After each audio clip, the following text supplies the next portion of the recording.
musique du fantôme de l'opéra. À un moment donné, il descend dans les égouts. Alors, nous, on va employer le mot catacombe. C'est légèrement plus poétique. Pour changer un peu des balades dans Paris que vous connaissez, vous faites régulièrement, Julia vous propose de découvrir un lieu qu'on connaît mal. Beaucoup d'idées reçues sur les catacombes, hein, c'est ça? Beaucoup d'idées reçues, beaucoup de choses qu'on pense qui n'ont jamais existé. D'ailleurs, vous avez parlé des catacombes et des égouts, ça n'a rien à voir. On est encore en dessous, d'ailleurs, au niveau, on est à 20 mètres sous terre.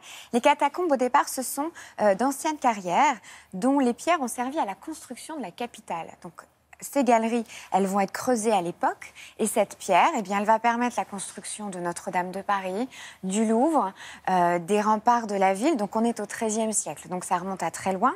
Cet espace vide, il va nourrir de pierre la construction de la ville. Alors, il y a une distinction très importante à faire quand on parle des catacombes. Vous avez d'un côté des souterrains qui représentent à peu près 2 kilomètres, souterrains que l'on visite, souterrains pleins d'ossements qui constituent la partie des galeries aménagées. Et puis, ça c'est un peu la partie visible de l'iceberg, j'ai envie de vous dire, parce que de l'autre côté, en réalité, vous avez plusieurs centaines de kilomètres de galeries qui sont interdites par la ville de Paris, de véritables labyrinthes, refuges pour les aventuriers cataphiles. En cas de sensation forte, vraiment, il faut le dire. Et là, le prix, pour le coup, de l'aventure, c'est entre 60 et 4 000 €.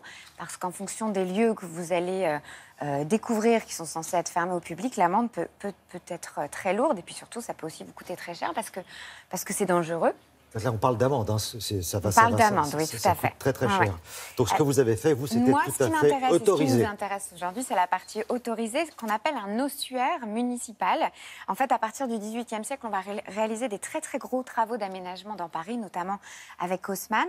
On va vider les églises et les cimetières de Paris. Et ces ossements, eh bien, on va les amener dans cette partie vide des souterrains de la ville. On va s'en servir, on va rentabiliser l'espace, on va mettre tous ces ossements à cet endroit-là.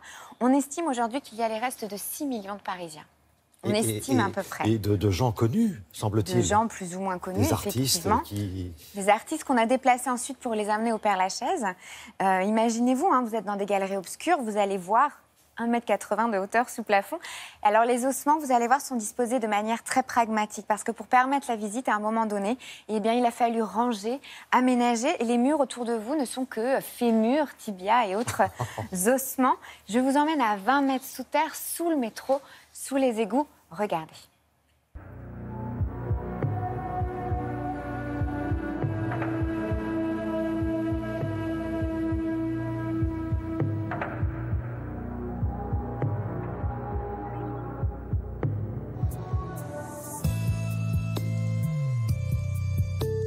Les catacombes ont été créées à la fin du XVIIIe siècle pour recueillir les ossements des cimetières du centre de Paris.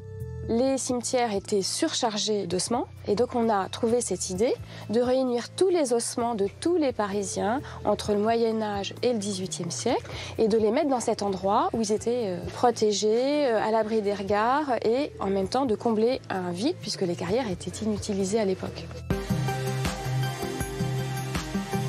Il y a plusieurs phases de dépôt d'ossements. Il y en a une première qui est au moment de la Révolution. Donc c'est à ce moment-là qu'on décide d'évacuer les cimetières du centre de Paris.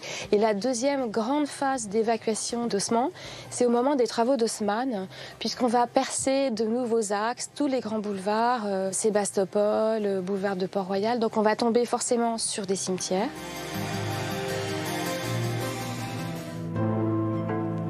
Nous nous trouvons face à un puits qui à l'origine est un puits de carrière, c'est-à-dire que la pierre est extraite de la carrière en souterrain et ce puits permet de remonter les pierres à la surface. Au moment où il a fallu utiliser les carrières comme ossuaire, on s'est dit on va descendre les ossements par les puits, ce sera plus simple et c'est donc par ce puits-là, c'est l'un des 2 puits principaux de descente des ossements, qu'on a déversé tous ces charrettes entières d'ossements.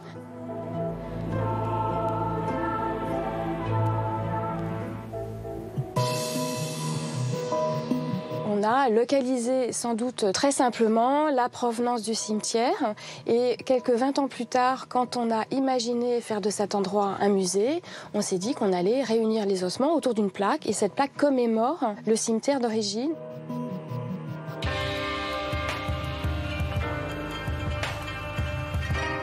Les ossements étaient un petit peu en vrac, en tas. Il faut imaginer vraiment des amoncellements d'ossements qui venaient combler un peu les vides de la carrière.